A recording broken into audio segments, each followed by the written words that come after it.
ಎಲ್ಲರಿಗೂ ನಮಸ್ಕಾರ ಸ್ನೇಹಿತರೆ. ಹಿಂದೂ ಜ್ಯೋತಿಷ್ಯ ಶಾಸ್ತ್ರದಲ್ಲಿ 9ನೇ ರಾಶಿ ಚಕ್ರವಾದ ಧನುರಾಶಿಯವರು ಸತ್ಯಾನ್ವೇಷಕರು, ಸಾಹಸಿಗರು ಹಾಗೂ ಪ್ರಯಾಣ ಪ್ರಿಯರು. ಈ ವ್ಯಕ್ತಿಗಳು ವಿನೋದ ಪ್ರಿಯರು ಮತ್ತು ಉತ್ತಮ ಜೊತೆಗಾರರಾಗುವರು. ವಿಶ್ರಾಂತಿ ಪಡೆಯದೆ ಕುತೂಹಲದಿಂದ ಸತ್ಯವನ್ನ ಅನ್ವೇಷಿಸಲು ಸಿದ್ಧರಾಗುವವರು. ಇವರ ಪ್ರಾಮಾಣಿಕತೆ ಮತ್ತು ಅನ್ವೇಷಣೆಯ ಬುದ್ಧಿವಂತಿಕೆಯನ್ನು ನೋಡಿದ್ರೆ ಇವರು ಮುಖ ನೋಡಿ ವಸ್ತುಗಳನ್ನ ಕೊಳ್ಳುವವರಂತಿರುವುದಿಲ್ಲ. ಈ ರಾಶಿಯವರ ವೃತ್ತಿ ಜೀವನ, ವ್ಯಕ್ತಿತ್ವ, ಪ್ರೀತಿಯ ಜೀವನದ ಕುರಿತಾದ ಇನ್ನಷ್ಟು ಸಂಗತಿಗಳು ಇಲ್ಲಿದೆ. ಆತ್ಮೀಯ ಧನುರಾಶಿಯವರೇ, ನಿಮಗೆ ನಂಬಿದವರಿಂದಲೇ ಪದೇ ಪದೇ ಮೋಸ, ನಿಮ್ಮ ಒಳ್ಳೆತನವೇ ನಿಮಗೆ ಶಾಪ, ನಿಮ್ಮ ಮಾತು ಕಟುವಾದ್ರೂ ಮನಸ್ಸು ಬೆಣ್ಣೆ. ಆದ್ರೂ ನೀವು ಜನರಿಗೆ ಎಷ್ಟೇ ಸಹಾಯ ಮಾಡಿದ್ರೂ ಕೊನೆಗೆ ಸಿಗೋದು ಬರೀ ಅಪವಾದ ಮತ್ತು ಅವಮಾನ. ಧನುರಾಶಿಯವರ ಬದುಕಿನ ಈ ಕಟು ಸತ್ಯ ಯಾರಿಗೂ ಅರ್ಥವಾಗುತ್ತೆ ಹೇಳಿ? ಧನುರಾಶಿಯವರೇ, ನೀವು ಸಾಕ್ಷಾತ್ ಗುರುಗ್ರಹದ ಆಶೀರ್ವಾದ ಪಡೆದವರು. ಜ್ಞಾನ, ಬುದ್ಧಿವಂತಿಕೆ ಮತ್ತು ಧರ್ಮ ನಿಮ್ಮ ಉಸಿರು. ನೀವು ಹುಟ್ಟಿರೋದೇ ಜಗತ್ತಿಗೆ ದಾರಿ ತೋರಿಸೋದಕ್ಕೆ ಅಂತ ಶಾಸ್ತ್ರಗಳೇ ಹೇಳುತ್ತೆ. ನಿಮ್ಮ ವ್ಯಕ್ತಿತ್ವದಲ್ಲಿ ಒಂದು ಕಾಂತವಿದೆ, ನಿಮ್ಮ ನಗುವಿನಲ್ಲಿ ಒಂದು ಭರವಸೆ ಇದೆ. ಆದರೆ ಕನ್ನಡಿಯ ಮುಂದೆ ನಿಂತು ನಿಮ್ಮ ಕಣ್ಣುಗಳನ್ನ ಒಮ್ಮೆ ಆಳವಾಗಿ ನೋಡಿ. ಆ ಕಣ್ಣುಗಳಲ್ಲಿ ಅಡಗಿರುವಂತಹ ನೋವು ಯಾರಿಗಾದ್ರೂ ಕಾಣಿಸ್ತಾ ಇದೆಯಾ? ಇಡೀ ಊರಿಗೆ ಬುದ್ಧಿ ಹೇಳುವ ನೀವು, ಸಾವಿರಾರು ಜನರ ಸಮಸ್ಯೆ ಬಗೆಹರಿಸುವ ನೀವು, ಇಂದು ನಿಮ್ಮ ಸ್ವಂತ ಬದುಕಿನ ಸಮಸ್ಯೆಗಳ ಸುಳಿಯಲ್ಲಿ ಸಿಲುಕಿ ಒದ್ದಾಡ್ತಾ ಇದ್ದೀರಾ. ದೇವಸ್ಥಾನದ ಗಂಟೆಯಂತೆ ಎಲ್ಲರಿಗೂ ಶಬ್ದ ನೀಡುವ ನೀವು ಒಳಗೊಳಗೆ ಕಷ್ಟ ಅನುಭವಿಸ್ತಾ ಇದ್ದೀರಾ. ಧನುರಾಶಿಯವರೇ, ಒಂದು ಕಟುವಾದ ಸತ್ಯವನ್ನ ಇವತ್ತು ನೀವು ಒಪ್ಪಿಕೊಳ್ಳಲೇಬೇಕು. ನಿಮ್ಮನ್ನ ಸೋಲಿಸ್ತಾ ಇರೋದು ನಿಮ್ಮ ಶತ್ರುಗಳಲ್ಲ, ನಿಮ್ಮನ್ನ ತುಳಿತಾ ಇರೋದು ನಿಮ್ಮ ಅದೃಷ್ಟವೂ ಅಲ್ಲ. ಬದಲಾಗಿ ನಿಮ್ಮದೇ ಸ್ವಭಾವದ ಆ ಒಂದು ವಿಚಿತ್ರ ಗುಣ ನಿಮ್ಮ ಬದುಕಿಗೆ ಕೊಳ್ಳಿಡ್ತಾ ಇದೆ. ನಿಮ್ಮ ಸೋಲಿಗೆ, ನಿಮ್ಮ ಒಂಟಿತನಕ್ಕೆ ಕಾರಣ ಹೊರಗಿನ ಪ್ರಪಂಚ ಅಲ್ಲ, ಅದು ನಿಮ್ಮ ಒಳಗೆ ಅಡಗಿದೆ. ಈ ವಿಡಿಯೋ ಕೇವಲ ರಾಶಿ ಭವಿಷ್ಯ ಅಲ್ಲ, ಇದು ಧನುರಾಶಿಯವರ ಬದುಕಿನ ಕನ್ನಡಿ. ಇದನ್ನ ಪೂರ್ತಿಯಾಗಿ ನೋಡಿದ್ರೆ ನಿಮ್ಮ ಕಳೆದು ಹೋದ ನೆಮ್ಮದಿ ಮತ್ತು ರಾಜಯೋಗ ಮತ್ತೆ ನಿಮ್ಮದಾಗಬಹುದು. ಖಂಡಿತ. ನಿಮ್ಮ ಆ ದೊಡ್ಡ ದೌರ್ಬಲ್ಯ ಯಾವುದು ಅಂತ ತಿಳಿಯುವ ಮುನ್ನ ಜಗತ್ತು ನಿಮ್ಮನ್ನ ಕಂಡು ಯಾಕೆ ಭಯ ಪಡುತ್ತೆ ಮತ್ತು ಗೌರವಿಸುತ್ತೆ ಅನ್ನೋದನ್ನ ಮೊದಲು ಅರ್ಥ ಮಾಡ್ಕೊಳ್ಳಿ. ಧನುರಾಶಿಯವರೇ, ನಿಮ್ಮ ಶಕ್ತಿ ಸಾಮಾನ್ಯವಾದದ್ದಲ್ಲ. ಮೊದಲನೆಯದಾಗಿ ನಿಮ್ಮ ಮುಂದಾಲೋಚನೆ ಅಥವಾ ವಿಷನ್, ಗೋಡೆ ಆಚೆ ಏನಿದೆ ಅಂತ ಊಹಿಸುವ ಶಕ್ತಿ ನಿಮಗಿದೆ. ಬೇರೆಯವರು ಇವತ್ತಿನ ಬಗ್ಗೆ ಯೋಚನೆ ಮಾಡಿದ್ರೆ ನೀವು 10 ವರ್ಷಗಳ ನಂತರದ ಬದುಕಿನ ಬಗ್ಗೆ ಯೋಚನೆ ಮಾಡ್ತೀರಾ. ನಿಮ್ಮ ಐಡಿಯಾಗಳು, ನಿಮ್ಮ ಪ್ಲಾನ್ಗಳು ಅದ್ಭುತವಾಗಿರುತ್ತೆ. ಎರಡನೆಯದಾಗಿ ನಿಮ್ಮ ನಿರ್ಮಲವಾದ ಮನಸ್ಸು ಮತ್ತು ಕ್ಷಮಾಗುಣ. ನೀವು ಮನಸ್ಸಿನಲ್ಲಿ ದ್ವೇಷವನ್ನ ಇಟ್ಕೊಂಡು ಕೊಳೆಯುವವರಲ್ಲ. ಯಾರಾದ್ರೂ ನಿಮ್ಮ ಕೆನ್ನೆಗೆ ಹೊಡೆದ್ರೆ ಸ್ವಲ್ಪ ಸಮಯದ ನಂತರ ಅವರನ್ನೇ ಕ್ಷಮಿಸಿ ಅಪ್ಪಿಕೊಳ್ಳುವ ದೊಡ್ಡ ಗುಣ ನಿಮ್ಮದು. ದ್ವೇಷ ಸಾಧಿಸೋದು ನಿಮ್ಮ ಜಯಮಾನದಲ್ಲೇ ಇಲ್ಲ. ಮೂರನೆಯದಾಗಿ ನಿಮ್ಮ ಹೋರಾಟದ ಮನೋಭಾವ. ಎಷ್ಟೇ ಕಷ್ಟ ಬರಲಿ, ಎಷ್ಟೇ ಸಾಲ ಆಗ್ಲಿ, ಬಿದ್ದಲ್ಲೇ ಒದ್ದಾಡ್ತಾ ಕೂರುವ ಜಯಮಾನ ನಿಮ್ಮದಲ್ಲ. ರಣ ಬೇಟೆಗಾರನಂತೆ ಮತ್ತೆ ಮತ್ತೆ ಎದ್ದು ಬರುವ ಛಲಗಾರರು ನೀವು. ಇಷ್ಟೆಲ್ಲ ದೈವ ಗುಣಗಳಿದ್ರು, ಇಷ್ಟೆಲ್ಲ ಬುದ್ಧಿವಂತಿಕೆ ಇದ್ರು ನೀವ್ಯಾಕೆ ಪದೇ ಪದೇ ಮೋಸ ಹೋಗ್ತಿದ್ದೀರಾ? ಅರ್ಹತೆ ಇಲ್ಲದವರ ಮುಂದೆ ಯಾಕೆ ತಲೆ ತಗ್ಗಿಸಿ ನಿಲ್ಲುವ ಪರಿಸ್ಥಿತಿ ಬರ್ತಾ ಇದೆ? ಇದಕ್ಕೆ ಕಾರಣ ನಿಮ್ಮ ಆ ಒಂದು ಮಾರಕ ದೌರ್ಬಲ್ಯ, ಅದೇ ಅತಿಯಾದ ನೇರ ನುಡಿ ಮತ್ತು ಕುರುಡು ನಂಬಿಕೆ. ಹೌದು, ನಿಮ್ಮ ನಾಲಿಗೆಯೇ ನಿಮ್ಮ ದೊಡ್ಡ ಶತ್ರು. ಸತ್ಯವನ್ನ ಸತ್ಯದ ರೀತಿಯಲ್ಲೇ ಹೇಳಬೇಕು ಅನ್ನೋದು ನಿಮ್ಮ ಸಿದ್ಧಾಂತ. ಆದರೆ ಆ ಸತ್ಯ ಬೇರೆಯವರಿಗೆ ಮುಳ್ಳಿನಂತೆ ಚುಚ್ಚುತ್ತದೆ ಅನ್ನೋದು ನಿಮಗೆ ಅರ್ಥವಾಗಲ್ಲ. ನೀವು ಮನಸ್ಸಿನಲ್ಲಿ ಯಾವುದೇ ಕಲ್ಮಶ ಇಲ್ಲದೆ ನೀವು ನೇರವಾಗಿ ಮಾತನಾಡ್ತೀರಾ. ಆದರೆ ಕೇಳಿಸಿಕೊಳ್ಳುವವರು ಅದನ್ನ ಅಹಂಕಾರ ಅಂತ ತಿಳ್ಕೊಳ್ತಾರೆ. ನೀವು ಪ್ರೀತಿಯಿಂದ ಬುದ್ಧಿ ಹೇಳಿದ್ರು ಜನ ಅದನ್ನ ಅವಮಾನ ಅಂತ ಭಾವಿಸ್ತಾರೆ. ಇದರಿಂದ ಏನಾಗ್ತಿದೆ ಗೊತ್ತಾ? ನೀವು ಯಾರ ಒಳಿತಿಗಾಗಿ ಮಾತನಾಡ್ತೀರೋ ಅವರೇ ನಿಮಗೆ ಬದ್ಧ ವೈರಿಗಳಾಗ್ತಾರೆ. ನೀವು ಕಷ್ಟಪಟ್ಟು ಕಟ್ಟಿದ ಸಂಬಂಧಗಳು ನಿಮ್ಮ ಒಂದೇ ಒಂದು ನೇರವಾದ ಮಾತಿನಿಂದ ಮುರಿದು ಬೀಳುತ್ತವೆ. ಇದರ ಜೊತೆಗೆ ನಿಮ್ಮ ಇನ್ನೊಂದು ದೌರ್ಬಲ್ಯ ಅಂದ್ರೆ ಎಲ್ಲರನ್ನ ನಿಮ್ಮ ಹಾಗೆ ಎಂದು ನಂಬುವುದು. ನಿಮ್ಮ ಮನಸ್ಸು ಹಾಲಿನಂತೆ ಶುದ್ಧವಾಗಿದೆ ಅಂತ ಎದುರಿಗಿರುವವರ ಮನಸ್ಸು ಕೂಡ ಹಾಗೆ ಇದೆ ಅಂತ ನಂಬ್ತೀರಾ.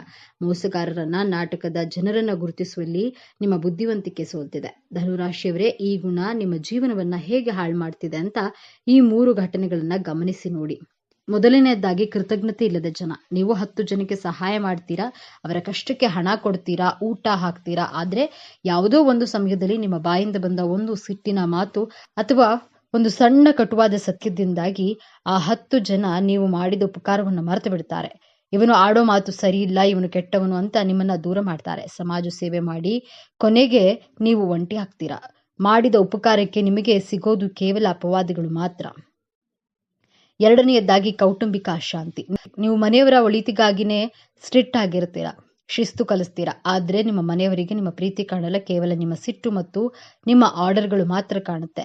ಹೊರಗಿನ ಪ್ರಪಂಚಕ್ಕೆ ನೀವು ಗುರು ಆಗಬಹುದು, ಆದರೆ ಮನೆಯವರ ಕಣ್ಣಿಗೆ ನೀವು ಹಿಟ್ಲರ್ ತರ ಕಾಣಿಸ್ತೀರಾ. ಇದರಿಂದ ಮನಸ್ತಾಪಗಳು ಹೆಚ್ಚಾಗಿ ನೆಮ್ಮದಿಗಾಗಿ ಹೊರಗೆ ಅಲೆದಾಡುವಂತಹ ಪರಿಸ್ಥಿತಿ ನಿಮ್ಮದಾಗುತ್ತೆ. ಮೂರನೇದಾಗಿ ಆರ್ಥಿಕ ನಷ್ಟ. ಯಾರೋ ಬಂದು ಕಣ್ಣೀರು ಹಾಕಿದ್ರು ಅಂತ ಕರಗೋ ನೀವು ಅವರಿಗೆ ಸಾಲ ಕೊಡ್ತೀರಾ ಅಥವಾ ಜವಾಬ್ದಾರಿ ತಗೊಳ್ತೀರಾ. ದುಡ್ಡು ಹೋದ್ರೂ ಪರವಾಗಿಲ್ಲ, ಸಂಬಂಧ ಉಳಿಯಲಿ ಅಂತ ನೋಡ್ತೀರಾ. ಆದ್ರೆ ದುಡ್ಡು ತೆಗೆದುಕೊಂಡವರು ನಿಮಗೆ ಕೊನೆಗೆ ಶತ್ರುಗಳಾಗಿ ಬದಲಾಗ್ತಾರೆ. ಕೈಯಲ್ಲಿದ್ದ ಹಣವು ಹೋಯ್ತು, ನಂಬಿದ ಜನರು ಹೋದ್ರು ಅನ್ನೋ ಸ್ಥಿತಿಗೆ ಬಂದು ನಿಲ್ತೀರಾ. ಧನುರಾಶಿಯವರೇ, ಬೇರೆಯವರ ತಪ್ಪುಗಳನ್ನ ತಿದ್ದುವ ಭರದಲ್ಲಿ ನಿಮ್ಮ ಬದುಕನ್ನ ನೀವು ಕಡೆಗಣಿಸ್ಕೊಳ್ತಿದ್ದೀರಾ. ಈಗ ಎಚ್ಚೆತ್ತುಕೊಳ್ಳುವಂತಹ ಸಮಯ ಬಂದಿದೆ. ನೀವು ಕಳೆದು ಹೋದ ಗೌರವ, ಹಣ ಮತ್ತು ನೆಮ್ಮದಿಯನ್ನ ವಾಪಸ್ ಪಡಿಬೇಕು ಅಂದ್ರೆ ನೀವು ಈ 3 ರಹಸ್ಯ ಬದಲಾವಣೆಗಳನ್ನ ಇವತ್ತೇ ಮಾಡ್ಕೊಳ್ಳಿ. ಮೊದಲನೆಯದಾಗಿ, ಸತ್ಯಕ್ಕೆ ಸಕ್ಕರೆ ಲೇಪನ ಮಾಡಿ ಕಹಿ ಸತ್ಯವನ್ನ ಹಾಗೆ ಹೇಳಬೇಡಿ. ಈ ಪ್ರಪಂಚಕ್ಕೆ ಸತ್ಯಕ್ಕಿಂತ ಸುಳ್ಳು ಹೆಚ್ಚು ಇಷ್ಟವಾಗುತ್ತೆ. ಹಾಗಾಗಿ ಮಾತನಾಡುವಾಗ ಎಚ್ಚರವಿರ್ಲಿ. ನಿಮ್ಮ ಮಾತುಗಳು ಹೂವಿನ ಹಾಗಿರ್ಲಿ, ಕತ್ತಿಯ ಆಗಲ್ಲ. ಮೌನವಾಗಿರೋದನ್ನ ಕಲಿಯಿರಿ. ಎಲ್ಲಿ ನಿಮ್ಮ ಮಾತಿಗೆ ಬೆಲೆ ಇಲ್ವೋ ಅಲ್ಲಿ ಮೂಕರಾಗಿ ಬಿಡಿ. ಅದರಿಂದ ನಿಮ್ಮ ಗೌರವ ಹೆಚ್ಚಾಗುತ್ತೆ ಹೊರತು ಕಡಿಮೆ ಆಗಲ್ಲ. ಎರಡನೆಯದಾಗಿ, ಎಮೋಷನಲ್ ಆಗಿ ಡಿಸಿಷನ್ ಅನ್ನ ತೆಗೆದುಕೊಳ್ಳೋದನ್ನ ನಿಲ್ಲಿಸಿ. ಯಾರೋ ಕಷ್ಟ ಅಂದ್ರು, ಯಾರೋ ಹೊಗಳಿದ್ರು ಅಂತ ತಕ್ಷಣ ನಂಬಬೇಡಿ. ಬುದ್ಧಿವಂತಿಕೆಯಿಂದ ಯೋಚಿಸಿ. ಎದುರಿಗಿರುವವರು ನಿಜವಾಗ್ಲೂ ಅರ್ಹರೇ ಅಥವಾ ನಾಟಕ ಮಾಡ್ತಿದ್ದಾರೆ ಅಂತ ಪರೀಕ್ಷೆ ಮಾಡಿ. ನಿಮ್ಮ ದಾನ ಧರ್ಮ ನಿಮ್ಮನ್ನೇ ಸಾಲಗಾರನಾಗಿ ಮಾಡುವ ಹಾಗಿದ್ರೆ ಆ ದಾನ ಧರ್ಮವನ್ನ ನಿಲ್ಲಿಸ್ಬಿಡಿ. ಮೊದಲು ನಿಮ್ಮ ಉದ್ಧಾರ, ಆಮೇಲೆ ಪರರ ಉದ್ಧಾರ ಅನ್ನೋದನ್ನ ಮರಿಬೇಡಿ. ಮೂರನೆಯದಾಗಿ, ಫೋಕಸ್ ಕಳೆದುಕೊಳ್ಬೇಡಿ. ಧನುರಾಶಿಯವರಿಗೆ ಒಂದೇ ಸಮಯದಲ್ಲಿ 10 ಕೆಲಸ ಮಾಡುವ ಆಸೆ. ಇದರಿಂದ ಯಾವ ಕೆಲಸವೂ ಪೂರ್ತಿಯಾಗಲ್ಲ. ಅರ್ಧಂಬರ್ಧ ಕೆಲಸಗಳು ನಿಮ್ಮ ಸೋಲಿಗೆ ಕಾರಣವಾಗುತ್ತವೆ. ಒಂದೇ ಗುರಿ ಇಡಿ, ಅದರ ಮೇಲೆ ನಿಮ್ಮ ಸಂಪೂರ್ಣ ಗಮನ ಕೊಡಿ. ಆಗ ನೋಡಿ ಯಶಸ್ಸು ಹೇಗೆ ನಿಮ್ಮ ಕಾಲಡಿಗೆ ಬರುತ್ತೆ ಅಂತ. ಸ್ನೇಹಿತರೆ, ಧನುರಾಶಿಯವರೇ, ನೀವು ಬಿಲ್ಲುಗಾರರು. ನಿಮ್ಮ ಗುರಿ ಯಾವಾಗ್ಲೂ ನಿಖರವಾಗಿರ್ಬೇಕು. ನಿಮ್ಮನ್ನ ನೀವು ಬದಲಾಯಿಸ್ಕೊಂಡ್ರೆ ಈ ಜಗತ್ತಿನಲ್ಲಿ ನಿಮ್ಮನ್ನ ತಡೆಯುವವರು ಯಾರೂ ಇಲ್ಲ. ನಿಮ್ಮ ಜ್ಞಾನಕ್ಕೆ, ನಿಮ್ಮ ಬುದ್ಧಿವಂತಿಕೆಗೆ ಬೆಲೆ ಕಟ್ಟುವವರು ಯಾರೂ ಇಲ್ಲ. ಇಂದಿನಿಂದಲೇ ನಿಮ್ಮ ದೌರ್ಬಲ್ಯವನ್ನೇ ನಿಮ್ಮ ಶಕ್ತಿಯನ್ನಾಗಿ ಮಾಡಿಕೊಳ್ಳಿ. ಜನರನ್ನ ಪರೀಕ್ಷಿಸದೆ ನಂಬಬೇಡಿ. ಅನಾವಶ್ಯಕವಾಗಿ ಮಾತನಾಡಿ ವಿವಾದವನ್ನ ಮಾಡಿಕೊಳ್ಬೇಡಿ.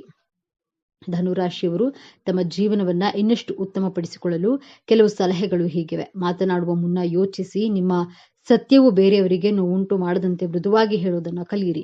ಪ್ರಾರಂಭಿಸಿದ್ದನ್ನ ಪೂರ್ಣಗೊಳಿಸಿ. ಒಂದೇ ಸಮಯದಲ್ಲಿ 10 ಕೆಲಸಗಳನ್ನ ಕೈಗೆತ್ತಿಕೊಳ್ಳುವ ಬದಲು ಒಂದೊಂದಾಗಿ ಸಂಪೂರ್ಣಗೊಳಿಸಿ.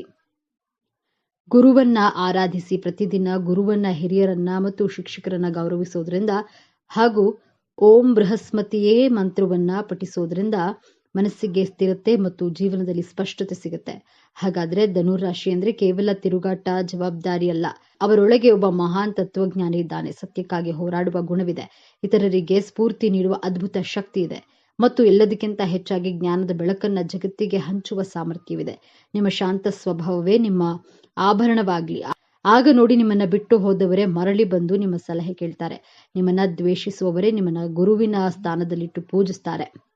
ಈ ವಿಡಿಯೋದಲ್ಲಿ ಹೇಳಿದ ಮಾತುಗಳು ನಿಮ್ಮ ಜೀವನಕ್ಕೆ ಹತ್ತಿರ ಅನಿಸಿದ್ರೆ, ಹೌದು ನನ್ನ ಜೀವನದಲ್ಲೂ ಹೀಗೆ ಆಗಿದೆ ಅಂತ ಅನಿಸಿದ್ರೆ ದಯವಿಟ್ಟು ಈ ವಿಡಿಯೋಗೆ ಒಂದು ಲೈಕ್ ಕೊಡಿ. ನಿಮ್ಮ ಲೈಕ್ ನಮಗೆ ಮತ್ತಷ್ಟು ಉತ್ಸಾಹ ನೀಡುತ್ತೆ ಮತ್ತು ಮುಖ್ಯವಾಗಿ ನಿಮ್ಮಂತೆಯೇ ಇರುವ ಧನುರಾಶಿಯ ಸ್ನೇಹಿತರಿಗೆ, ಕುಟುಂಬದವರಿಗೆ ಈ ವಿಡಿಯೋ ಶೇರ್ ಮಾಡಿ. ಜ್ಯೋತಿಷ್ಯದ ಇಂತಹ ಗಹನವಾದ ಮತ್ತು ಸತ್ಯವಾದ ಸಂಗತಿಗಳನ್ನು ಸರಳವಾಗಿ ತಿಳಿದುಕೊಳ್ಳಲು ಮರೆಯದೆ ನಮ್ಮ ಚಾನೆಲ್ಗೆ ಸಬ್ಸ್ಕ್ರೈಬ್ ಆಗಿ ಬೆಲ್ ಐಕಾನ್ ಒತ್ತಿ. ನಿಮ್ಮ ಕಷ್ಟದ ದಿನಗಳ ಕಳೆದು ಹೋಗಲಿ, ಒಳ್ಳೆಯ ದಿನಗಳು ಬರಲಿ ಎಂದು ನಾವು ಹಾರೈಸ್ತೇವೆ. ನಿಮ್ಮ ಜೀವನದಲ್ಲಿ ನಿಮ್ಮ ಒಳ್ಳೆಯತನವನ್ನೇ ದುರ್ಬಳಕೆ ಮಾಡಿಕೊಳ್ಳುವವರು ಯಾರಾದರೂ ಇದ್ದಾರಾ? ಕಾಮೆಂಟ್ ಮಾಡಿ ತಿಳಿಸಿ. ಮುಂದಿನ ವಿಡಿಯೋದಲ್ಲಿ ಹಿಂದೂ ಜ್ಯೋತಿಷ್ಯ ಶಾಸ್ತ್ರದಲ್ಲಿ 9ನೆಯ ರಾಶಿ ಚಕ್ರವಾದ ಧನುರಾಶಿಯವರು ಸತ್ಯಾನ್ವೇಷಕರು, ಸಾಹಸಿಗರು ಹಾಗೂ ಪ್ರಯಾಣ ಪ್ರಿಯರು ಹೌದು. ಈ ವ್ಯಕ್ತಿಗಳು ವಿನೋದ ಪ್ರಿಯರು ಮತ್ತು ಉತ್ತಮ ಜೊತೆಗಾರರಾಗುವರು. ವಿಶ್ರಾಂತಿ ಪಡೆಯದೆ ಕುತೂಹಲದಿಂದ ಸತ್ಯವನ್ನ ಅನ್ವೇಷಿಸಲು ಸಿದ್ಧರಾಗಿರುವವರು. ಇವರ ಪ್ರಾಮಾಣಿಕತೆ ಮತ್ತು ಅನ್ವೇಷಣೆಯ ಬುದ್ಧಿವಂತಿಕೆಯನ್ನ ನೋಡಿದ್ರೆ ಇವರು ಮುಖ ನೋಡಿ ವಸ್ತುಗಳನ್ನ ಕೊಳ್ಳುವಂತವರಲ್ಲ. ಈ ರಾಶಿಯವರ ವೃತ್ತಿ ಜೀವನ, ವ್ಯಕ್ತಿತ್ವ, ಪ್ರೀತಿಯ ಜೀವನದ ಕುರಿತಾದ ಇನ್ನಷ್ಟು ಸಂಗತಿಗಳು ಇಲ್ಲಿದೆ. ಧನುರಾಶಿಯವರು ನಿಮ್ಮ ಜೀವನದಲ್ಲಿ ಗೆಲ್ಲಲು ಯಾವ 5 ಅಭ್ಯಾಸಗಳನ್ನ ಬದಲಾಯಿಸಿಕೊಳ್ಬೇಕು ಎಂಬಂತಹ ವಿಚಾರಗಳನ್ನ ಈ ವಿಡಿಯೋದಲ್ಲಿ ತಿಳಿಸಿಕೊಡ್ಲಿದ್ದೇನೆ. ಅದಕ್ಕೂ ಮುಂಚೆ ನೀವಿನ್ನು ನಮ್ಮ ಚಾನೆಲ್ಗೆ ಸಬ್ಸ್ಕ್ರೈಬ್ ಆಗಿಲ್ಲ ಅಂದ್ರೆ ಈಗಲೇ ಸಬ್ಸ್ಕ್ರೈಬ್ ಆಗಿ, ಹಾಗೆ ವಿಡಿಯೋನ ಲೈಕ್ ಮಾಡಿ, ವಿಡಿಯೋನ ಸ್ಕಿಪ್ ಮಾಡದೆ ಕೊನೆ ತನಕ ನೋಡಿ. ಎಲ್ಲರೂ ಭಕ್ತಿಯಿಂದ ಓಂ ಶ್ರೀ ಮಹಾಲಕ್ಷ್ಮಿ ನಮಃ ಅಂತ ಕಾಮೆಂಟ್ ಮಾಡಿ. ಕಾಲಪುರುಷನ ಕುಂಡಲಿಯಲ್ಲಿ ಧನುರಾಶಿ 9ನೇ ರಾಶಿಯಾಗಿದೆ. ಈ ರಾಶಿಯ ಅಧಿಪತಿ ಗುರುಗ್ರಹ. ಧನುರಾಶಿಯವರು ನಿಮ್ಮ ಜೀವನವನ್ನ ಗೆಲ್ಲಲು ಬದಲಾಯಿಸಿಕೊಳ್ಬೇಕಾದಂತಹ ಮೊದಲನೆಯ ಅಭ್ಯಾಸ ಧನುರಾಶಿಯವರು ಇಂಪೇಷನ್ಸ್ ಆಗಿರ್ತಾರೆ. ಯಾಕಂದ್ರೆ ಇವರಿಗೆ ತಾಳ್ಮೆ ಕಡಿಮೆ. ಇದು ಅಗ್ನಿ ತತ್ವ ರಾಶಿ. ಮೇಷರಾಶಿ, ಸಿಂಹರಾಶಿ, ಧನುರಾಶಿ ಈ ಮೂರೂ ರಾಶಿಗಳು ಅಗ್ನಿ ತತ್ವ ರಾಶಿಗಳು. ನಿಮ್ಮ ಒಳಗಿರುವಂತಹ ಕಿಚ್ಚಿನಿಂದ ಬಹಳ ಬೇಗ ಕೆಲಸಗಳನ್ನ ಮಾಡಿ ಮುಗಿಸಬೇಕೆಂದು ಆತುರ ಪಡುವುದು ನಿಮ್ಮ ಸ್ವಭಾವ. ನಿಮ್ಮ ಈ ಆತುರ ಬುದ್ಧಿಯಿಂದ ನಿಮ್ಮ ಮ್ಯಾರಿಡ್ ಲೈಫ್, ಲವ್ ಲೈಫ್ನಲ್ಲಿ, ಪ್ರೊಫೆಷನಲ್ ಲೈಫ್ನಲ್ಲಿ ಮಿಸ್ಅಂಡರ್ಸ್ಟ್ಯಾಂಡಿಂಗ್ ಬರುತ್ತೆ. ನಿಮ್ಮ ಮನಸ್ಸಿಗೆ ಕಿರಿಕಿರಿ ಆಗುತ್ತೆ. ಯಾರು ನನ್ನ ಮಾತನ್ನ ಕೇಳೋದಿಲ್ಲ, ಸರಿಯಾಗಿ ರಿಯಾಕ್ಟ್ ಮಾಡೋದಿಲ್ಲ ಎಂದು ನಿಮ್ಮ ಮನಸ್ಸಿನಲ್ಲಿಯೇ ಬೇಜಾರು ಮಾಡಿಕೊಳ್ತೀರಾ. ಈ ನಿಮ್ಮ ಆತುರ ಬುದ್ಧಿಯಿಂದ ನಿಮ್ಮ ಕೆಲಸ ಕಾರ್ಯಗಳಿಗೆ, ಸಂಬಂಧಗಳಲ್ಲಿ ಅಸಂತುಷ್ಟರಾಗಿರ್ತೀರಾ. ಆದ್ದರಿಂದ ತಾಳ್ಮೆ, ಸಮಾಧಾನದಿಂದ ಇರಲು ಪ್ರಯತ್ನಿಸಿ. ನಿಮ್ಮ ಮನಸ್ಸನ್ನ ಶಾಂತಿ, ಸಮಾಧಾನವಾಗಿ ಇಟ್ಟುಕೊಳ್ಳಲು ಪ್ರಯತ್ನ ಮಾಡಿ. ಆಗ ನೀವು ನಿಮ್ಮ ಜೀವನದಲ್ಲಿ ಸಂತೋಷವಾಗಿರಬಹುದು, ನಿಮ್ಮ ಜೀವನವನ್ನ ಗೆಲ್ಲಬಹುದು. ಧನುರಾಶಿಯವರು ಜೀವನವನ್ನ ಗೆಲ್ಲಲು ಬದಲಾಯಿಸಿಕೊಳ್ಬೇಕಾದಂತಹ ಎರಡನೆಯ ಅಭ್ಯಾಸ, ನೀವು ಶಾಲೆಯಲ್ಲಿ, ಕಾರ್ಯಕ್ಷೇತ್ರದಲ್ಲಿ ನಿಮ್ಮ ಜೀವನಕ್ಕೂ ಬೇರೆಯವರ ಜೀವನಕ್ಕೂ ಹೋಲಿಕೆ ಮಾಡೋದನ್ನ ಬಿಡಬೇಕು. ನೀವೇ ಬಹಳ ಜ್ಞಾನವಂತರಾಗಿದ್ರು ಎದುರುಗಡೆ ಇರುವಂತಹ ವ್ಯಕ್ತಿಗಳ ನಾಲೆಡ್ಜ್ ಬಗ್ಗೆ, ಅವರ ಲೈಫ್ ಸ್ಟೈಲ್ ಬಗ್ಗೆ, ಅವರ ಡ್ರೆಸ್ಸಿಂಗ್ ಸೆನ್ಸ್ ಬಗ್ಗೆ, ಅವರ ವೇ ಆಫ್ ಟಾಕಿಂಗ್ ಬಗ್ಗೆ ಕಂಪೇರ್ ಮಾಡೋದನ್ನ ಬಿಡಬೇಕು. ಈ ರೀತಿ ಅಭ್ಯಾಸವನ್ನ ಬಿಟ್ರೆ ನೀವು ಪ್ರಶಾಂತವಾಗಿರಬಹುದು. ಧನುರಾಶಿಯ ಅಧಿಪತಿ ಗುರುಗ್ರಹ ಆಗಿರೋದ್ರಿಂದ ನಿಮಗೆ ಸಾಕಷ್ಟು ನಾಲೆಡ್ಜ್ ಅನ್ನ ಕೊಟ್ಟಿರ್ತಾನೆ. ಅಷ್ಟಕ್ಕೆ ತೃಪ್ತಿ ಪಟ್ರೆ ಜೀವನದಲ್ಲಿ ಸಂತೋಷವಾಗಿರಬಹುದು. ಧನುರಾಶಿಯವರು ಬದಲಾಯಿಸಿಕೊಳ್ಬೇಕಾದಂತಹ ಮೂರನೆಯ ಅಭ್ಯಾಸ, ಪ್ರತಿಯೊಬ್ಬ ಧನುರಾಶಿಯವರಲ್ಲಿಯೂ ಈ ಗುಣವನ್ನ ಕಾಣಬಹುದು. ಓವರ್ ಆಗಿ ರಿಯಾಕ್ಟ್ ಮಾಡೋದು, ಅತಿಯಾಗಿ ಮಾತನಾಡುವುದು, ಯೋಚನೆ ಮಾಡದೆ ಮಾತನಾಡ್ತೀರಾ. ನಿಮ್ಮ ಮಾತುಗಳಿಂದ ಬೇರೆಯವರಿಗೆ ನೋವಾಗುತ್ತೆ ಎಂದು ಯೋಚನೆ ಮಾಡೋದಿಲ್ಲ. ನೀವು ಮಾತನಾಡಲು ಸ್ಟಾರ್ಟ್ ಮಾಡಿದ್ರೆ ಸೆಲ್ಫ್ ಕಂಟ್ರೋಲ್ ಇರೋದಿಲ್ಲ. ನಂತರ ರಿಯಲೈಸ್ ಮಾಡ್ಕೊಳ್ತೀರಾ, ನಾನು ಅನಾವಶ್ಯಕವಾಗಿ ತುಂಬಾ ನೇರವಾಗಿ ಮಾತನಾಡಿದೆ ಎಂದು ಲೇಟರ್ ಆನ್ ರಿಯಲೈಸ್ ಆಗುತ್ತೆ. ಬಟ್ ನಿಮ್ಮ ಲೈಫ್ ಪಾರ್ಟ್ನರ್, ನಿಮ್ಮ ಕೊಲೀಗ್ಸ್, ನಿಮ್ಮ ಮಕ್ಕಳು ಅಥವಾ ನಿಮ್ಮ ಆಪೋಸಿಟ್ ನಲ್ಲಿರುವಂತಹ ಪರ್ಸನ್ ನಿಮಗೆ ತುಂಬಾ ಆಟಿಟ್ಯೂಡ್ ಇದೆ ಎಂದು ನಿಮ್ಮಿಂದ ದೂರ ಹೋಗ್ತಾರೆ, ಅಥವಾ ನಿಮ್ಮ ಹತ್ತಿರ ಕಡಿಮೆ ಮಾತನಾಡಲು ಸ್ಟಾರ್ಟ್ ಮಾಡ್ತಾರೆ, ನಿಮ್ಮನ್ನ ಅವಾಯ್ಡ್ ಮಾಡ್ತಾರೆ. ಆದ್ದರಿಂದ ನೀವು ತಾಳ್ಮೆಯಿಂದ ಯೋಚಿಸಿ ಮಾತನಾಡುವುದನ್ನ ಅಭ್ಯಾಸ ಮಾಡ್ಕೊಳ್ಳಿ. ಮಾತು ಆಡಿದ್ರೆ ಹೋಯ್ತು, ಮುತ್ತು ಹೊಡೆದ್ರೆ ಹೋಯ್ತು. ಹಾಗೆಯೇ ಒಂದು ಸಾರಿ ಮಾತನಾಡಿದ ಮೇಲೆ ಆ ಮಾತಿನಿಂದ ಎದುರುಗಡೆ ಇರುವಂತಹ ವ್ಯಕ್ತಿಗೆ ಆಗಿರುವಂತಹ ದುಃಖವನ್ನ ಹಿಂದಕ್ಕೆ ಪಡೆಯಲು ಸಾಧ್ಯವಿಲ್ಲ. ಧನುರಾಶಿಯವರು ಬದಲಾಯಿಸಿಕೊಳ್ಬೇಕಾದಂತಹ ನಾಲ್ಕನೆಯ ಅಭ್ಯಾಸ, ಯಾವ ಕೆಲಸಕ್ಕೆ ಎಷ್ಟು ಸಮಯ ಕೊಡಬೇಕೋ ಆ ಕೆಲಸಕ್ಕೆ ಅಷ್ಟೇ ಸಮಯ ಕೊಡೋದಿಲ್ಲ. ಈ ಕಾರಣದಿಂದ ನಿಮ್ಮ ಕರಿಯರ್ ಲೈಫ್ ನಲ್ಲಿ ಸಿಗಬೇಕಾದಂತಹ ಸಕ್ಸಸ್ ಸಿಗೋದಕ್ಕೆ ತುಂಬಾ ಲೇಟ್ ಆಗಬಹುದು. ಒಂದು ಕೆಲಸವನ್ನ ಬೇಗ ಮಾಡಿ ಮುಗಿಸ್ಬೇಕು ಎಂಬಂತಹ ಆತುರ ಬುದ್ಧಿಯಿಂದ ಬೇಗನೆ ಇನ್ನೊಂದು ಕೆಲಸವನ್ನ ಸ್ಟಾರ್ಟ್ ಮಾಡ್ತೀರಾ. ಎರಡು ಕಡೆ ಗಮನ ಕೊಡಲು ಸಾಧ್ಯವಾಗದೆ ನಿಮ್ಮ ಕೆಲಸ ಕಾರ್ಯಗಳು ಸಕ್ಸಸ್ ಆಗೋದಿಲ್ಲ. ತುಂಬಾ ಸ್ಟೇಬಲ್ ಆಗಿ ಗಮನವಿಟ್ಟು ಕೆಲಸ ಮಾಡಲು ಸ್ಟಾರ್ಟ್ ಮಾಡಿದ್ರೆ ತುಂಬಾ ಒಳ್ಳೆಯದು. ಸರಿಯಾಗಿ ಪ್ಲಾನ್ ಅನ್ನ ರೆಡಿ ಮಾಡ್ಕೊಳ್ಳಿ. ಯಾವ ಕೆಲಸಕ್ಕೆ ಎಷ್ಟು ಸಮಯವನ್ನ ಕೊಡಬೇಕು ಅಷ್ಟು ಕೊಟ್ರೆ ನಿಮ್ಮ ಗುರಿಯನ್ನ ಬಹಳ ಸುಲಭವಾಗಿ ತಲುಪಬಹುದು. ಧನುರಾಶಿಯವರು ಬದಲಾಯಿಸಿಕೊಳ್ಬೇಕಾದಂತಹ ಐದನೆಯ ಅಭ್ಯಾಸ, ನೀವು ಎಲ್ಲರ ಜೊತೆ ಅಷ್ಟು ಈಸಿಯಾಗಿ ಮಿಂಗಲ್ ಆಗೋದಿಲ್ಲ, ಅಡ್ಜಸ್ಟ್ ಮಾಡಿಕೊಳ್ಳುವವರಲ್ಲ. ಎದುರುಗಡೆ ಇರುವಂತಹ ವ್ಯಕ್ತಿಗಳು ನಿಮ್ಮನ್ನ ಅರ್ಥ ಮಾಡಿಕೊಂಡ್ರೆ ಅಥವಾ ಅಡ್ಜಸ್ಟ್ ಮಾಡಿಕೊಂಡ್ರೆ ಅವರ ಜೊತೆ ಮಿಂಗಲ್ ಆಗ್ತೀರಾ. ಇಲ್ಲದಿದ್ರೆ ನೀವಂತೂ ಯಾವುದೇ ಕಾರಣಕ್ಕೂ ಅಡ್ಜಸ್ಟ್ ಆಗೋದಿಲ್ಲ. ನಿಮ್ಮ ಹಠ, ನಿಮ್ಮ ಕೋಪವನ್ನ ಖಂಡಿತವಾಗಿಯೂ ಬಿಡಲೇಬೇಕು. ನಿಮ್ಮ ಪರ್ಸನಲ್ ಲೈಫ್ ಆಗ್ಲಿ, ಪ್ರೊಫೆಷನಲ್ ಲೈಫ್ ಆಗ್ಲಿ, ನೀವು ಅಡ್ಜಸ್ಟ್ ಮಾಡ್ಕೊಳ್ಳೋದನ್ನ ಕಲಿತಿದ್ರೆ ಖಂಡಿತವಾಗಿಯೂ ನೀವು ದುಃಖವನ್ನ ಪಡಬೇಕಾಗುತ್ತೆ. ನಿಮ್ಮ ಜೀವನದ ಯಶಸ್ಸಿಗೆ ಈ ನಿಮ್ಮ ಅಭ್ಯಾಸವು ಅಡ್ಡಿಯಾಗುತ್ತೆ. ಈ ಮೇಲೆ ತಿಳಿಸಿದಂತಹ 5 ಅಭ್ಯಾಸಗಳನ್ನು ಬದಲಾಯಿಸಿಕೊಳ್ಳಲು ಪ್ರಯತ್ನ ಮಾಡಿ. ನಿಮ್ಮ ಜೀವನವನ್ನ ಖಂಡಿತವಾಗಿಯೂ ಗೆಲ್ಲಬಹುದು. ನೀವು ಧನುರಾಶಿಯಲ್ಲಿಯೇ ಜನಿಸಲು ಕಾರಣವನ್ನ ನೋಡೋಣ. ಪ್ರಾಕೃತಿಕ ಕುಂಡಲಿಯ ಭಾಗಸ್ಥಾನದಲ್ಲಿ ಧನುರಾಶಿ ಕಂಡು ಬರುತ್ತೆ. ಗುರುದೇವನ ರಾಶಿಯಾಗಿದೆ. ಗುರು ಎಂದ್ರೆ ಮೋಕ್ಷಕಾರಕ, ಗುರು ಎಂದರೆ ಜೀವಕಾರಕ. ಧರ್ಮ, ಅರ್ಥ, ಕಾಮ, ಮೋಕ್ಷದ ದೃಷ್ಟಿಯಿಂದ ನೋಡೋದಾದ್ರೆ ಧನುರಾಶಿ ಧರ್ಮಸ್ಥಾನದಲ್ಲಿ ಕಂಡು ಬರುತ್ತೆ. ಧಾರ್ಮಿಕ, ಕಾರ್ಮಿಕ ದೃಷ್ಟಿಯಿಂದ ನೀವು ಧನುರಾಶಿಯಲ್ಲಿ ಜನಿಸಿರ್ತೀರಾ. ನಿಮಗೆ ಸರಿಯಾದ ವಯಸ್ಸಿನಲ್ಲಿ ಸರಿಯಾದ ದಶಭುಕ್ತಿಗಳು ಪ್ರಾರಂಭವಾಗೋದ್ರಿಂದ ನೀವು ಅಂದುಕೊಂಡ ಗುರಿ ಉದ್ದೇಶಗಳನ್ನ ತಲುಪ್ತೀರಾ. ನಿಮ್ಮ ಪಂಚಮ ಸ್ಥಾನದಲ್ಲಿ ಮೇಷರಾಶಿ ಬರುತ್ತೆ. ಮೇಷರಾಶಿ ಅಧಿಪತಿ ಮಂಗಳ ಗ್ರಹ ಹಾಗೂ ಮೇಷರಾಶಿ ಅಗ್ನಿತತ್ವ ರಾಶಿ. ನೀವು ನಿಮ್ಮ ಪೂರ್ವ ಜನ್ಮದಲ್ಲಿಯೂ ತುಂಬಾ ಎನರ್ಜೆಟಿಕ್ ಆಗಿ ಬಹಳ ನಿಸ್ವಾರ್ಥ ಸೇವೆಯನ್ನ, ಸರ್ಕಾರಕ್ಕೆ, ಸೇನೆ ಸಂಬಂಧಿಸಿದಂತಹ ಸೇವೆಗಳನ್ನ ಮಾಡಿರೋದ್ರಿಂದ ಈ ಜನ್ಮದಲ್ಲಿ ಧನುರಾಶಿಯಲ್ಲಿ ಜನಿಸಿರ್ತೀರಾ. ಈ ಜನ್ಮದಲ್ಲಿಯೂ ನಿಮ್ಮ ಹಿಂದಿನ ಜನ್ಮದ ನೆನಪುಗಳು ನಿಮ್ಮ ಸ್ಮೃತಿ ಪಟಲದಲ್ಲಿ ಇದ್ದೇ ಇರುತ್ತೆ. ಆ ಎನರ್ಜಿ, ಆ ಇಂಟರ್ಮೇಷನ್ ತ್ಯಾಗ ಪ್ರವೃತ್ತಿ ಮುಂದುವರಿಯುತ್ತದೆ. ಧನುರಾಶಿಯು ಅಗ್ನಿತತ್ವ ರಾಶಿ ಆಗಿರೋದ್ರಿಂದ ನಿಮ್ಮ ಗುರಿ ಉದ್ದೇಶಗಳ ಕಡೆ ಬೆಂಕಿಯ ರೀತಿ ಪ್ರಯತ್ನವನ್ನ ಮಾಡ್ತೀರಾ. ಧನುರಾಶಿ ಅಥವಾ ಧನು ಲಗ್ನದಲ್ಲಿ ಜನಿಸಿದರೆ ಇವರು ಸಮಾಜಕ್ಕಾಗಿ, ದೇಶಕ್ಕಾಗಿ, ತನ್ನ ಧರ್ಮಕ್ಕಾಗಿ ನಿಸ್ವಾರ್ಥ ಸೇವೆಯನ್ನ ಮಾಡುವರು. ಸಮಾಜದ ಉದ್ಧಾರಕ್ಕಾಗಿ, ಸಮಾಜ ಕಲ್ಯಾಣಕ್ಕಾಗಿ ಜನಿಸಿದವರಾಗಿರ್ತೀರಿ. ಧನುರಾಶಿಯವರಿಗೆ ಜೀವನದ ಜವಾಬ್ದಾರಿಗಳನ್ನ ಯಾರು ಕಲಿಸುವಂತಹ, ನೆನಪಿಸುವಂತಹ ಅವಶ್ಯಕತೆನೇ ಬರೋದಿಲ್ಲ. ನೀವು ರಸ್ತೆಯಲ್ಲಿ ಪೇಪರ್ ಎಸೆಯಲು ಸಹ ಇಷ್ಟಪಡೋದಿಲ್ಲ. ನಿಮಗೆ ಸಮಾಜದ ಬಗ್ಗೆ ವಿಶೇಷವಾದಂತಹ ಪ್ರೀತಿ, ಕಾಳಜಿ ಇದ್ದೇ ಇರುತ್ತೆ. ನಕ್ಷತ್ರದ ಆಧಾರದ ಮೇಲೆ ನೋಡೋದಾದ್ರೆ ಧನುರಾಶಿಯಲ್ಲಿ ಮೂಲ ನಕ್ಷತ್ರ, ಉತ್ತರಾಷಾಢ ನಕ್ಷತ್ರ, ಪೂರ್ವಾಷಾಢ ನಕ್ಷತ್ರಗಳು ಕಾಣಬಹುದು. ಮೂಲ ನಕ್ಷತ್ರದ ಅಧಿಪತಿ ಕೇತು ಗ್ರಹ, ಉತ್ತರಾಷಾಢ ನಕ್ಷತ್ರದ ಅಧಿಪತಿ ರವಿ ಗ್ರಹ, ಪೂರ್ವಾಷಾಢದ ನಕ್ಷತ್ರದ ಅಧಿಪತಿ ಶುಕ್ರ ಗ್ರಹ. ನಿಮ್ಮ ನಕ್ಷತ್ರದ ಆಧಾರದ ಮೇಲೆ ನಿಮಗೆ ಗ್ರಹಗಳ ಮಹಾದಶ ಪ್ರಾರಂಭವಾಗುತ್ತೆ. ನೀವು ಮೂಲ ನಕ್ಷತ್ರದಲ್ಲಿ ಜನಿಸಿದ್ರೆ ಚಿಕ್ಕ ಮಕ್ಕಳಿದ್ದಾಗ ಬಹಳ ಚೇಷ್ಟೆ ಮಾಡುವ, ಬಹಳ ತುಂಟಾಟ ಮಾಡುವಂತಹ ಸ್ವಭಾವದವರು. ನಿಮ್ಮ ತಂದೆ ತಾಯಿ ನಿಮ್ಮನ್ನ ಕಂಟ್ರೋಲ್ ಮಾಡೋದೇ ದೊಡ್ಡ ಸವಾಲಾಗಿರುತ್ತೆ. ಕೇತು ದಶ 7 ವರ್ಷಗಳ ಕಾಲ ನಡೆಯುತ್ತೆ. ನಂತರ ಶುಕ್ರ ದಶ ಪ್ರಾರಂಭವಾಗುತ್ತೆ. ಜೀವನದಲ್ಲಿ ಬಹಳ ಆನಂದಮಯವಾಗಿರ್ತೀರಾ, ನೀವು ಸಂತೋಷವಾಗಿರ್ತೀರಾ, ಜೊತೆಗೆ ನಿಮ್ಮ ಸುತ್ತಮುತ್ತಲಿನವರನ್ನ ಸಂತೋಷವಾಗಿಟ್ಕೊಳ್ತೀರಾ. ತನ್ನ ಕೆಲಸದ ಮೇಲೆ ಗಮನ ಹರಿಸುವರು. ಧನುರಾಶಿಯ ಮಕ್ಕಳಿಗೆ ಓದಿಕೊಳ್ಳಿ, ಬರೆದುಕೊಳ್ಳಿ ಎಂದು ಹೇಳುವಂತಹ ಅವಶ್ಯಕತೆ ಇರೋದಿಲ್ಲ. ಆಟ ಆಡುವಾಗ ಆಟವಾಡ್ತಾರೆ, ಓದುವಾಗ ಓದಿಕೊಳ್ತಾರೆ. ಬಹಳ ಬುದ್ಧಿವಂತರು. ಧನುರಾಶಿ ಧನು ಲಗ್ನವಾಗಿದ್ದು ಸಿಂಹರಾಶಿಯಲ್ಲಿ ಸೂರ್ಯ ಗ್ರಹ ಸ್ಥಿತವಾಗಿದ್ರೆ ಸೂರ್ಯ ದಶ ಕಾಲದಲ್ಲಿ ನಿಮಗೆ ಗವರ್ನಮೆಂಟ್ ಕೆಲಸ ಸಿಕ್ಕೇ ಸಿಗುತ್ತೆ. ಪೂರ್ವಾಷಾಢ ನಕ್ಷತ್ರದಲ್ಲಿ ಜನಿಸಿದವರಿಗೆ ಮೊದಲಿಗೆ ಶುಕ್ರ ಗ್ರಹದ ಮಹಾದಶ 6 ಪ್ರಾರಂಭವಾಗುತ್ತದೆ. ಸೌಂದರ್ಯವಂತರು. ನಿಮ್ಮ ಕುಟುಂಬದಲ್ಲಿ ಎಲ್ಲರಿಗೂ ಪ್ರೀತಿ ಪಾತ್ರರಾಗಿರ್ತೀರಿ. ನಿಮ್ಮಲ್ಲಿ ಕಲೆ, ಸಾಹಿತ್ಯ, ಸಂಗೀತ ಬಗ್ಗೆ ವಿಶೇಷ ಒಲವು, ಆಸಕ್ತಿ ಇರುತ್ತೆ. ಜೀವನದಲ್ಲಿ ಬರುವಂತಹ ಚಾಲೆಂಜಸ್ ಗಳನ್ನ ಪಾಸಿಟಿವ್ ಆಗಿ ತೆಗೆದುಕೊಂಡು ಜೀವನವನ್ನ ಸಾಗಿಸ್ತೀರಾ. ನೀವು ಉತ್ತರಾಷಾಢ ನಕ್ಷತ್ರ, ನಿಮಗೆ ಸೂರ್ಯನ ಮಹಾದಶ ಪ್ರಾರಂಭವಾಗುತ್ತೆ. ಈ ಎರಡೂ ನಕ್ಷತ್ರದವರಿಗಿಂತ ಉತ್ತರಾಷಾಢ ನಕ್ಷತ್ರದವರು ವಿಭಿನ್ನವಾಗಿರ್ತೀರಾ. ಬಹಳ ಗಂಭೀರ ಸ್ವಭಾವದವರು. ಯಾವುದೇ ವಿಚಾರಗಳನ್ನ ಬಹಳ ಬೇಗ ಗಂಭೀರವಾಗಿ ಮಾಡ್ತೀರಾ. ನಾಯಕತ್ವದ ಗುಣದವರು. ನೀವು ವಯಸ್ಸಿನಲ್ಲಿ ಚಿಕ್ಕವರಾದ್ರೂ ನಿಮ್ಮ ಆಲೋಚನೆ ಮಾಡುವಂತಹ ರೀತಿ, ತೀರ್ಮಾನ ತೆಗೆದುಕೊಳ್ಳುವಂತಹ ರೀತಿ ಬಹಳ ವಿಶೇಷವಾಗಿರುತ್ತೆ, ವಿಭಿನ್ನವಾಗಿರುತ್ತೆ. ನಿಮ್ಮ ಸುತ್ತಮುತ್ತಲಿನವರು ನಿಮ್ಮ ಆಲೋಚನೆ, ನಿಮ್ಮ ಕಾರ್ಯಕ್ಷಮತೆ, ನಿಮ್ಮ ತೀರ್ಮಾನಗಳನ್ನ ನೋಡಿ ಆಶ್ಚರ್ಯಚಕಿತರಾಗೋದ್ರಲ್ಲಿ ಸಂದೇಹವೇ ಇಲ್ಲ. ಅಷ್ಟು ಚೆನ್ನಾಗಿ ತೀರ್ಮಾನಗಳನ್ನ ತುಂಬಾ ಮೆಚೋರ್ಡ್ ಆಗಿ ತೆಗೆದುಕೊಳ್ತೀರಾ. ಇಷ್ಟು ಚಿಕ್ಕ ವಯಸ್ಸಿಗೆ ಅಷ್ಟು ಬುದ್ಧಿ ಇದೆ ಎಂದು, ಎಷ್ಟು ಜ್ಞಾನವಿದೆ ಎಂದು ಆಶ್ಚರ್ಯಚಕಿತರಾಗ್ತಾರೆ.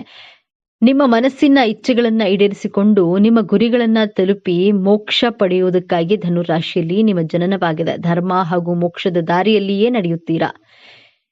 ಇವಿಷ್ಟು ವಿಚಾರಗಳು ನಿಮಗೆ ಇಷ್ಟ ಆಗಿದೆ ಅಂತ ಭಾವಿಸ್ತೀನಿ. ಇದು ನಿಮಗೆ ಇಷ್ಟ ಆಗಿದ್ರೆ ನಮ್ಮ ಚಾನೆಲ್ ಅನ್ನ ತಪ್ಪದೆ ಸಬ್ಸ್ಕ್ರೈಬ್ ಮಾಡ್ಕೊಳ್ಳಿ. ವಿಡಿಯೋಗೆ ಒಂದು ಲೈಕ್ ಕೊಡೋದನ್ನ ಮರಿಬೇಡಿ. ವಿಡಿಯೋವನ್ನ ನಿಮ್ಮ ಫ್ರೆಂಡ್ಸ್ ಅಂಡ್ ಫ್ಯಾಮಿಲಿ ಗ್ರೂಪ್ ನಲ್ಲಿ ಹೆಚ್ಚು ಶೇರ್ ಮಾಡಿ. ನಿಮ್ಮ ಅಭಿಪ್ರಾಯಗಳನ್ನ ತಪ್ಪದೆ ಕಾಮೆಂಟ್ ಮಾಡಿ. ಎಲ್ಲರೂ ಭಕ್ತಿಯಿಂದ ಓಂ ಶ್ರೀ ಮಹಾಲಕ್ಷ್ಮಿ ನಮಃ ಅಂತ ಕಾಮೆಂಟ್ ಮಾಡಿ. ಸ್ನೇಹಿತರೆ, ಜ್ಯೋತಿಷ್ಯ ಚಕ್ರದ 9ನೇ ರಾಶಿ ಧನು ರಾಶಿ. ದೇವಗುರು ಬೃಹಸ್ಪತಿಯ ಆಡಳಿತಕ್ಕೆ ಒಳಪಟ್ಟಿರುವ ಈ ವ್ಯಕ್ತಿತ್ವದೊಳಗೆ ಅದೆಷ್ಟೋ ರಹಸ್ಯಗಳಿವೆ, ಅದೆಷ್ಟು ಕರಾಳ ಸತ್ಯಗಳಿವೆ. ನೀವು ಧನುರಾಶಿಯವರಾಗಿದ್ರೆ ತಪ್ಪದೆ ಪೂರ್ತಿ ವಿಡಿಯೋ ನೋಡಿ ಜೈ ಗುರುದೇವ ಎಂದು ಕಾಮೆಂಟ್ ಮಾಡಿ. ಸದಾ ಸ್ವಾತಂತ್ರ್ಯವನ್ನ ಪ್ರೀತಿಸುವ, ಜ್ಞಾನದ ದಾಹವನ್ನ ಹೊಂದಿರುವ, ಸತ್ಯದ ಹಾದಿಯಲ್ಲಿ ಸಾಗಲು ಯಾವುದಕ್ಕೂ ಅಂಜದ, ಮುಖದ ಮೇಲೆ ಸದಾ ನಗುವನ್ನ ಹೊತ್ತುಕೊಂಡು ಎಲ್ಲರನ್ನ ನಗಿಸುವ, ಆದರೆ ಆ ನಗುವಿನ ಹಿಂದೆ ಜಗತ್ತಿನ ಜ್ಞಾನವನ್ನೇ ಅಡಗಿಸಿಕೊಂಡಿರುವಂತಹ ವ್ಯಕ್ತಿಗಳೇ ಧನುರಾಶಿಯವರು. ಈ ಧನುರಾಶಿಯವರು ಜೀವನ ಪರ್ಯಂತ ಹೇಗೆಲ್ಲ ಇರ್ತಾರೆ ಎಂದು ನೋಡೋದಾದ್ರೆ ಯಾವಾಗ್ಲೂ ಸಹ ಕಷ್ಟವಾದ ಕೆಲಸಗಳನ್ನ ಮಾಡುತ್ತಾರೆ. ಅಂದ್ರೆ ಕತ್ತೆಯ ಬೆನ್ನಿನ ಮೇಲೆ ತುಂಬಾ ಭಾರವಾದ ವಸ್ತುಗಳನ್ನ ಇರಿಸಿ ಹೇಗೆಲ್ಲ ಕೆಲಸ ಮಾಡಿಸ್ತಾರೋ ಅದೇ ರೀತಿಯಾಗಿ ಮಳೆ, ಗಾಳಿ, ಬಿಸಿಲು, ಚಳಿ ಇದ್ಯಾವುದನ್ನು ಲೆಕ್ಕಿಸದೆ ಕೆಲಸಗಳನ್ನ ಮಾಡ್ತಾ ಇರ್ತಾರೆ. ಅಷ್ಟು ಶ್ರಮವನ್ನ ಪಡ್ತಾರೆ. ರಾಶಿ ಚಕ್ರದ 9ನೇ ರಾಶಿ ಧನುರಾಶಿಯ ಬಗ್ಗೆ ಇಂದು ನಾವು ಸಂಪೂರ್ಣವಾಗಿ ತಿಳಿದುಕೊಳ್ಳೋಣ. ಧನುರಾಶಿಯ ಚಿಹ್ನೆಯನ್ನ ಗಮನಿಸಿದ್ದೀರಾ? ಅರ್ಧ ಮನುಷ್ಯ, ಅರ್ಧ ಕುದುರೆ, ಕೈಯಲ್ಲಿ ಬಿಲ್ಲು ಬಾಣವನ್ನ ಹಿಡಿದು ಗುರಿ ಇಟ್ಟಿರುತ್ತಾರೆ. ಇದು ಕೇವಲ ಒಂದು ಚಿಹ್ನೆಯಲ್ಲ, ಧನುರಾಶಿಯವರ ವ್ಯಕ್ತಿತ್ವದ ಸಂಪೂರ್ಣ ಚಿತ್ರಣ. ಕುದುರೆಯ ಭಾಗವು ಅವರ ಸ್ವಾತಂತ್ರ್ಯದ ಪ್ರೀತಿ, ಅವರಲ್ಲಿರುವಂತಹ ಅಪಾರಶಕ್ತಿ ಮತ್ತು ಸದಾ ಚಲನಶೀಲವಾಗಿರುವಂತಹ ಸ್ವಭಾವವನ್ನ ಪ್ರತಿನಿಧಿಸುತ್ತೆ. ಅವರನ್ನ ಒಂದೇ ಕಡೆ ಕಟ್ಟಿ ಹಾಕುವುದು ಅಸಾಧ್ಯ. ಇನ್ನು ಮನುಷ್ಯನ ಭಾಗವು ಅವರ ಬುದ್ಧಿವಂತಿಕೆ, ಜ್ಞಾನ ಮತ್ತು ಸಾತ್ವಿಕ ಚಿಂತನೆಗಳನ್ನ ತೋರಿಸುತ್ತದೆ. ಕೈಯಲ್ಲಿರುವ ಬಿಲ್ಲು ಬಾಣ, ಅವರು ಯಾವಾಗಲೂ ಒಂದು ಗುರಿಯನ್ನ ಹೊಂದಿರ್ತಾರೆ, ಸದಾ ಮುಂದಕ್ಕೆ ನೋಡುತ್ತಾರೆ ಮತ್ತು ಸತ್ಯವನ್ನ ಹುಡುಕ್ತಿರ್ತಾರೆ ಎಂಬುದು ಅದರ ಸಂಕೇತ.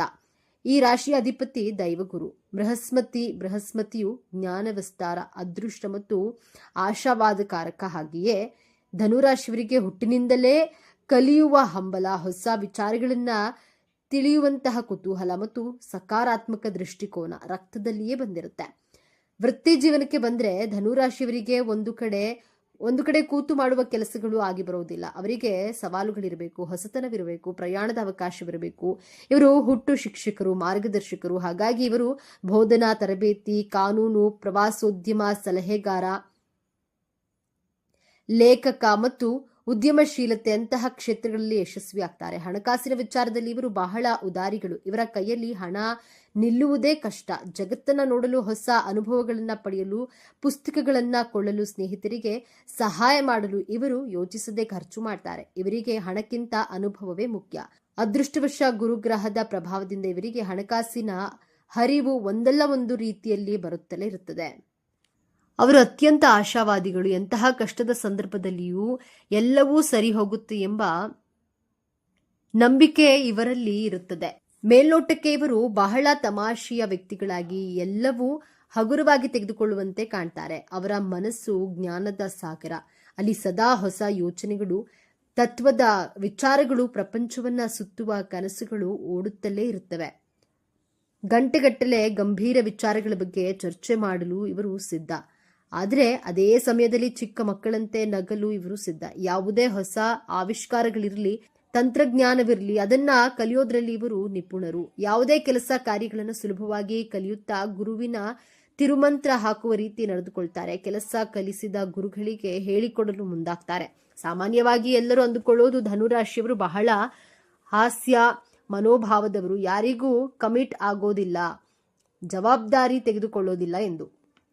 ಆದರೆ ಇಲ್ಲಿದೆ ನೋಡಿ ಮೊದಲ ತಿರುವು. ಧನುರಾಶಿಯವರು ಅತ್ಯಂತ ಪ್ರಾಮಾಣಿಕರು ಮತ್ತು ಸತ್ಯವಂತರು. ಹೌದು, ಇವರು ಸತ್ಯವನ್ನ ಎಷ್ಟು ಪ್ರೀತಿಸ್ತಾರೆ ಅಂದ್ರೆ ಕೆಲವೊಮ್ಮೆ ಸತ್ಯವನ್ನ ಹೇಳಿ ಎಲ್ಲರ ದ್ವೇಷ ಕಟ್ಟಿಕೊಳ್ತಾರೆ. ಇವರಿಗೆ ಸುಳ್ಳು ಹೇಳಲು, ನಾಟಕವಾಡಲು ಬರುವುದಿಲ್ಲ.